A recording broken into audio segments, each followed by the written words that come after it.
Palakpakan po natin ang ating Panginoon. Pasalamatan natin si Inang Peña sa pagtitipon sa atin sa unang gabi ng ating nobenaryo, ng ating paghahanda para sa kapistahan ng ating ina at reyna. Bago tayo tuluyang magtapos, ilang mga paalala.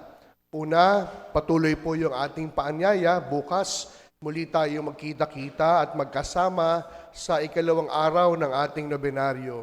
Ito po ay pangungunahan ni Father Mark Millet, ang Mission Station Priest ng Our Lady of Lourdes Mission Station sa Sampaloc, kasama ng mga magsisipag-alay sa pangunguna ng BEC ng Salvacion, BEC ng San Pedro, ang Music Ministry, ang SSDM, ang ating mga Shrine Scholars, at panghuli ang ating Catechetical Ministry. Pangalawa, bukas, Biyernes, magkakaroon po tayo ng wellness program. Ito po yung libreng gupit at body massage. Libre po. Mula po 8:00 ng umaga hanggang 12:00 ng tanghali sa second floor ng ating Casa de Maria. Pangatlo, inaanayahan po natin ang mga lola at nanay na maging bahagi ng ating sagalahan sa linggo, May 10, pagkatapos po ng ating ika-6 na gabi na misa. Mayroon din po tayong pagbabasbas para sa mga nanay sa bawat misa, kaugnay po ng ating pagdiriwang ng Mother's Day. Pang-apat, patuloy po nating ginaganap ang ating Summer Catechesis at Flores de Maria sa buong buwan ng Mayo.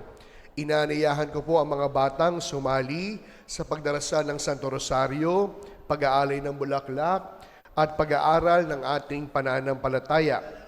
Ito po ay tuwing Biyernes, Sabado at Linggo sa buong buwan po ng Mayo.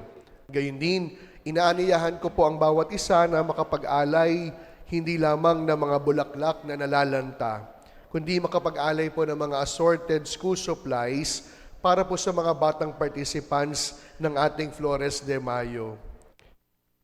Pag po nagdala po kayo ng mga school supplies, pwede nyo pong ihulog dito sa ating box na nasa harapan.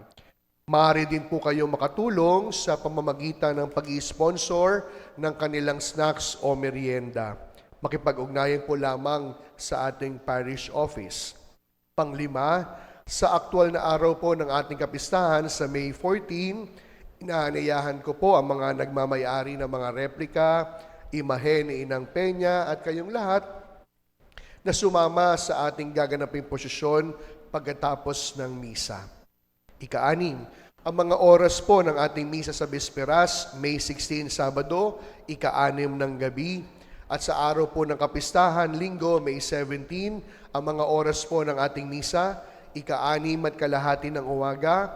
Pangalawa, ang ating pong Fiesta kong Celebrated Mass, ika-8 ng umaga, pangungunahan ng kanyang lubhang kagalang-galang Jose Elmer Mangalinaw, ang obispo ng Bayongbong. Ang binyagan po ay sa ika-10 ng umaga, at ang mga misa po sa gabi ay ika-6, susundan po ng maringan na prosesyon, at ang huling misa ay ika-7 at kalahati ng gabi.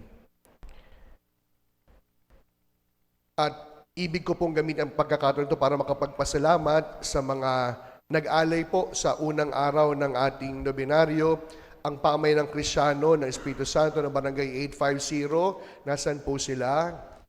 Siyempre, wala, di ba? Ayan. At least binabanggit natin sila. Ito, subukan natin. Ang BEC po ng Santo Niño, Barangay 851, siyempre, 2 piraso. Oo. Lagi naman tayong ganyan. Pero bakit ba patuloy nating hinahanap? Ganun talaga. Pag nawawala, hinahanap. Kagaya ng sinabi po ni Father sa kanyang homily, walang makakapagbago sa katotohanang mahal tayo ng Diyos. Ang mga Sirineo ni Inang Peña, nasan po sila? Salamat. Tandaan nyo, mahal kayo ng Diyos. Ang ika-4, ang ating mga El Shaddai, ang 4 na pirasong El Shaddai, o diba, o 2 na silang nandito. At panghuli, ang Creatives and Devotion Propagation Ministry, marami pong salamat. At ang ating punong tagapagdiwang, alam po ninyo, nung pong ginagawa ko po yung listahan, nung malinaw sa akin, sino po yung ating mga imbitahan. mga bagong pari. Lahat po ng mga magmimisa sa atin ngayon sa loob ng ating nobenaryo, mga batang-batang pari, mga wala pa po silang 1 taon. Sa katunayan, yung ating pumpunong tagapagdiwang, 6-month-old. Tama, Father?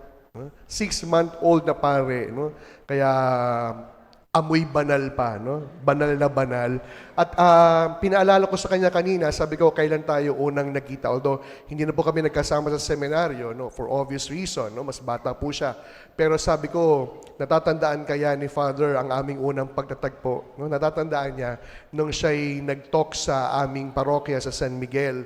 I think it was also during vocation campaign, no? So kasama niyo noon ang kanyang mga magulang, kaya kasama rin niya ngayon yung kanyang tatay. No? Kaya samahan niyo akong pasalamatan ang naging punong tagapagdiwang natin sa unang gabi ng ating nobenaryo, ang Parochial Vicar ng National Shrine of Jesus Nazareno, Reverend Father Marion Makiraya. Father, marami pong salamat. No?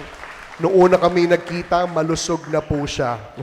Ngayon pa rin siya, mas malusog siya. Ibig sabihin, no, talagang sanay na sanay, no? At masarap ang buhay, pari. Kaya Father, tanggapin mo ang aming maliit na alaala ng aming pasasalamat.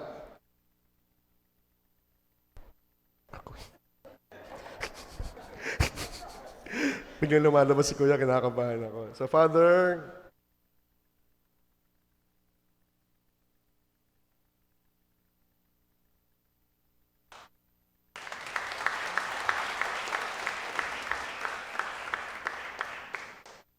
at panghuli, ibig ko pong gamitin ang pagkakataon. Magpapaalam po ako sa inyo. Pagkatapos po nito, pupunta ako ng Baguio.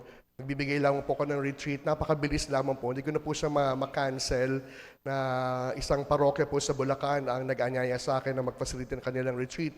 Kaya mamayang gabi, pagkatapos po nito, pupunta ako ng Baguio. Pero by Sunday, babalik na po ako para magkasama-sama po tayo. Kaya po, ihahabilin ko po kayo, no, sa ating kaibigang pare, Father Giovanni, siya po munang bahala. At bukas, no, sama-sama po natin ninyong salubungin ang ating bagong guest priest. No, meron po tayong bagong guest priest na darating from the Diocese of Dipolog. Batang-batang pari. No? Wala pang 1 taong pari. Mag-aaral po siya sa San Beda ng liturgy. Salamat sa Diyos, ito po siya sa atin pinadala, sa Reverend Father Reginald Clement Podok. Kaya bukas ng gabi, kasama na po natin siya sa pagdiriwang ng misa. At if it is not too much, ipagdasal niyo po ako at yung parish na aking bibigyan ng retreat na sana'y maging mabunga yung aming gaganaping pagninilay para sa kanilang parokya at pamayanan. So muli po, maraming salamat sa inyong lahat. Sana po balik po kayo uli bukas para sa ikalawang gabi ng ating nobenaryo at manatili po yung mga kapatid nating tatanggap ng ayuda sa bawat gabi ng ating nobenaryo. Magsitayo po ang lahat at ating